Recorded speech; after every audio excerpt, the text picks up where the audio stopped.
There are things in this universe that came to be, and others that existed since the beginning of time. But what is time? Time is a construct of space, the fourth dimension. But it is a way for us to describe the rotation and movement of stars and galaxies and other celestial bodies.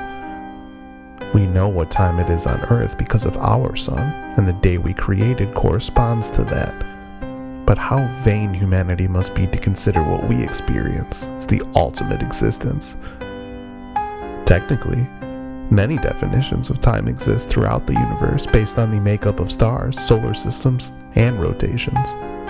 And time is skewed even more within a black hole. And this variation isn't minuscule. It also alters perception. It alters evolution and existence within the various spectrums.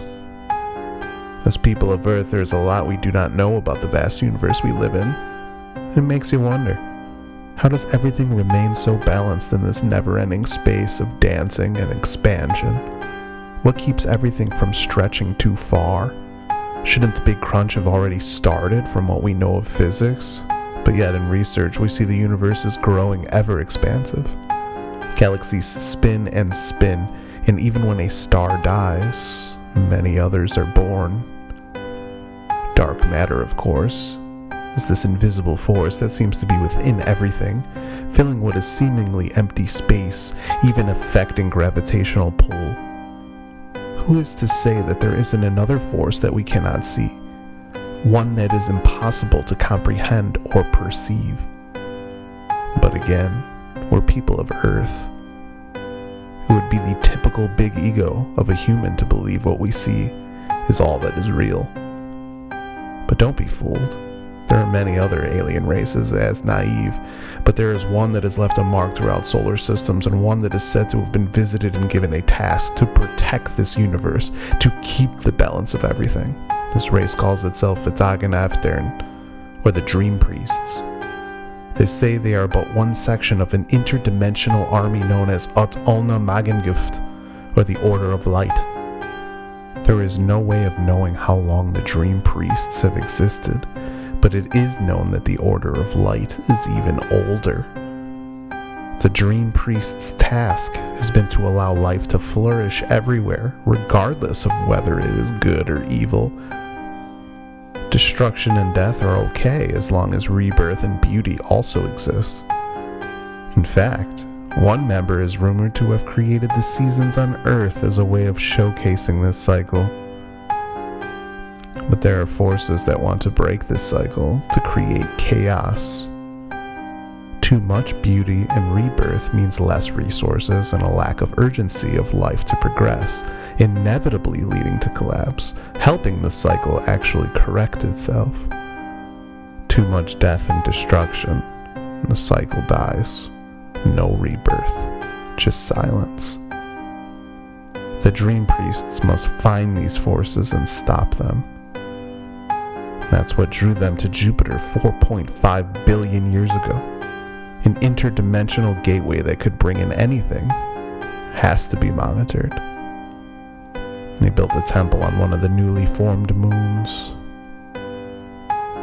And that's when all hell broke loose.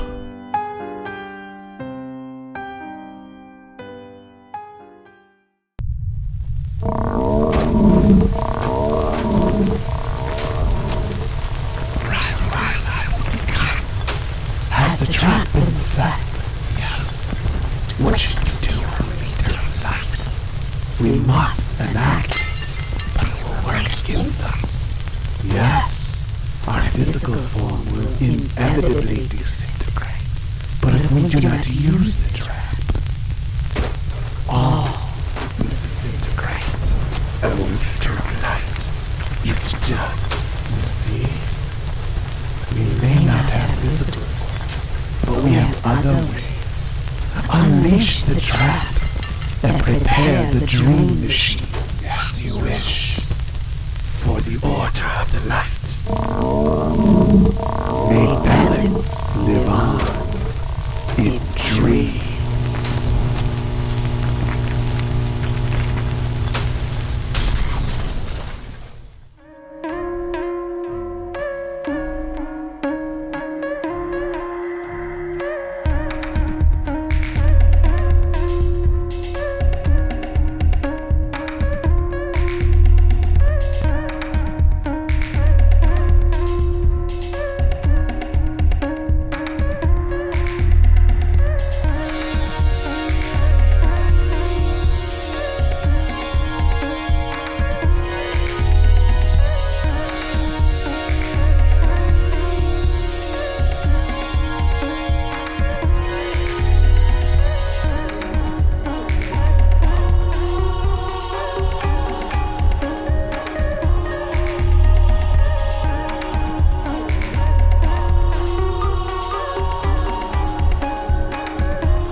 Welcome to the quest for the Green Bull, the rise of R'luh Azath. There were some huge wins, tough losses, and not a whole lot of clarity in the wild card race, or in Ganymede for that matter, this past week, with one game separating 3rd through 10th place. Ganymede actually is turning into a 3-team race with only one game separating 3 teams. 6 teams are all at 4 and 5, which is 5 weeks to go. A lot to be decided. We also had not one, but 2 impressive league records broken. Almost a third. It was definitely a fun week for teams and fans of this league. Well, except for the ones that lost, of course. One of the new records came in as the elite Mother Tuckers hosted the multiple scoregasms at the volcanic plateaus of Vulcan in a battle of first place teams from Io and Ganymede.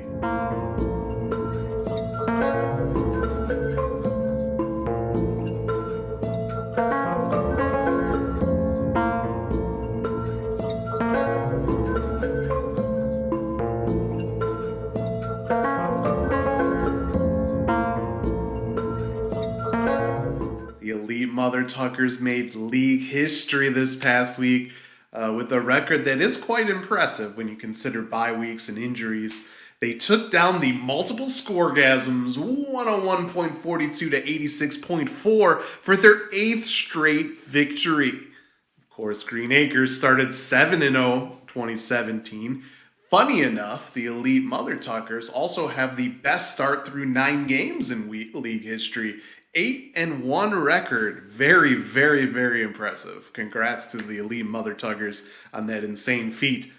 X Factor Tyreek Hill stepped up with 143 yards and a touchdown, the first time he reached the end zone since week 2. Austin Eckler also continued to shine with 71 yards and 2 touchdowns, though he did lose a fumble. Jalen Hurts also helped with 2 scores, and Mostert salvaged his game by reaching the end zone. Lockett had a nice game as well with 67 yards and a touchdown.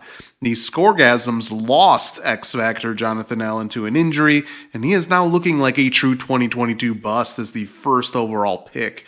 Josh Allen was also stymied by the Jets and was held to 205 passing yards, though he did have 86 rushing yards and 2 scores.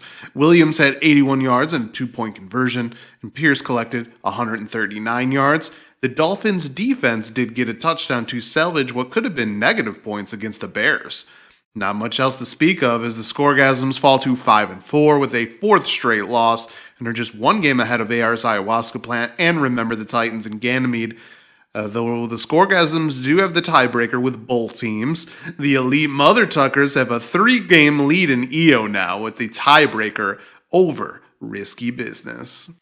Uncle Justy hosted the Stellar Bitches at the Water Volcanoes of Colbeck in a Europa versus Ganymede battle. And this one was a low-scoring game, and the Stellar Bitches got enough on Sunday night to pull off a tough 2nd road win of the season, 79.8 to 69.58.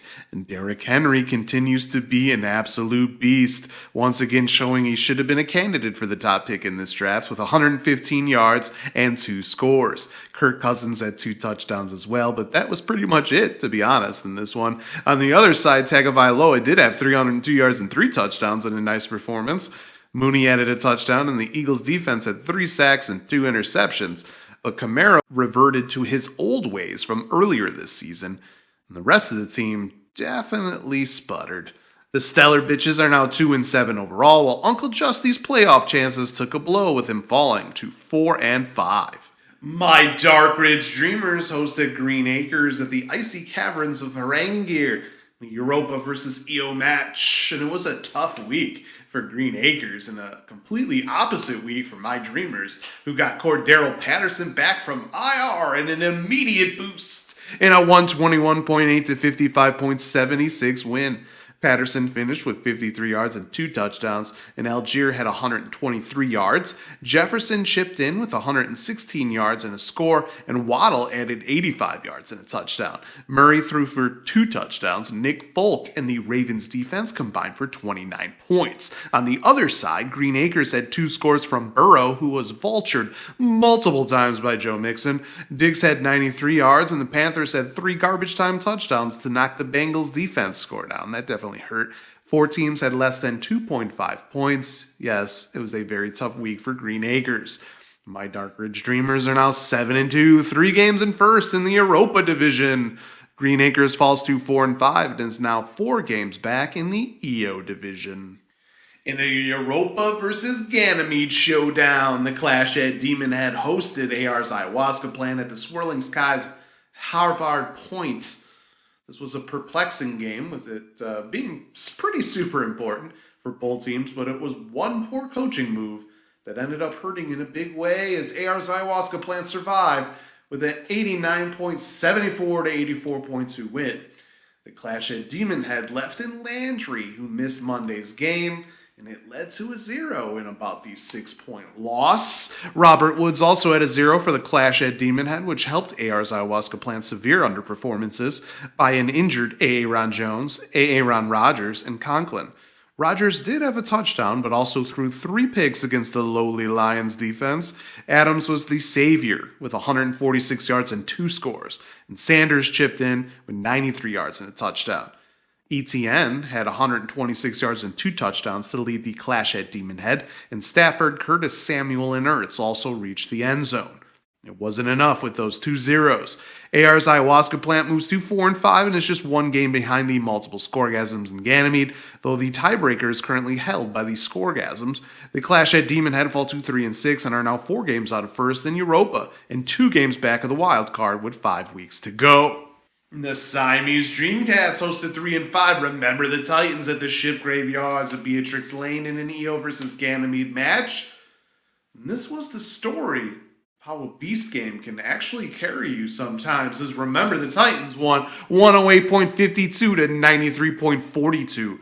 Justin Fields was an absolute maniac with 178 rushing yards, 123 passing yards, and 4 touchdowns, including a 50-plus yard bonus. Stevenson added 70 yards and a score, and A.J. Brown also reached the end zone. Suckup had 3 field goals, including a 50-plus yarder. The Dreamcats had 1 touchdown by Lamar Jackson, 72 yards and a score by Jeff Wilson, 128 yards and a touchdown by Cooper Kupp, and 100 yards and a touchdown by Goddard. Kirk scored on the bench, but those extra 11 points wouldn't have actually mattered here. Remember, the Titans moves to 4-5 and is a game behind the Scoregasms in Ganymede, though once again the Scoregasms have the tiebreaker here. The Dreamcats fall to 4-5 and are 4 games back in EO. Lastly, EO's Risky Business hosted Europa's Low-Key Lebowski Thor at the Sulphur Mines of Barbara, and we nearly had 2 league records in this one. But the one that did happen is one of the more impressive records in this league. One that was actually very unexpected. Risky Business became the 3rd team to ever score 170 or more points. And he stole the weekly scoring record away from the multiple scoregasms with a 173.54. That's right, 173.54 to 53.6 beat down against Lebowski Thor. I mean, that is a beat down. What is extra crazy is that Joe Mixon's 211 total yards and 5 touchdowns nearly helped Risky Business take the 2nd record. Mixon's 51.1 points is just 2.1 points shy of the non-quarterback individual weekly record set by the Siamese Dreamcats in 2020 with Alvin Kamara. Those 51.1 points by Mixon also nearly single-handedly beat Lebowski Thor's entire team. The Patriots' defense were huge too for Risky Business with 3 points allowed, 9 sacks, an interception, and a touchdown.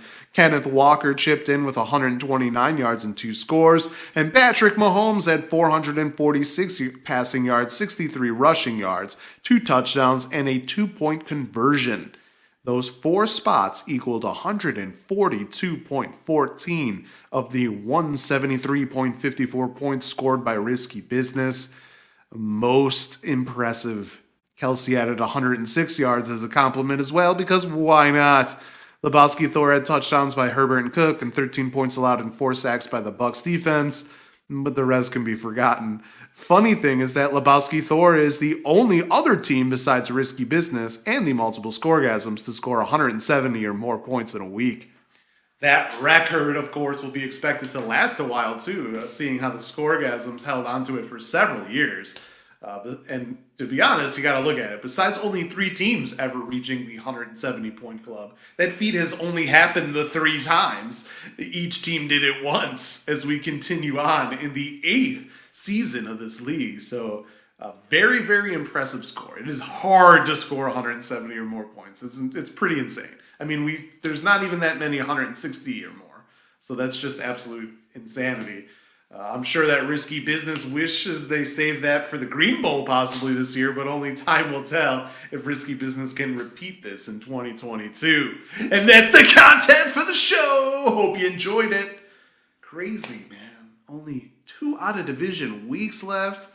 There's just 3 home bases left to discover, too. Until next time, salut. Check out the updated power rankings before you go.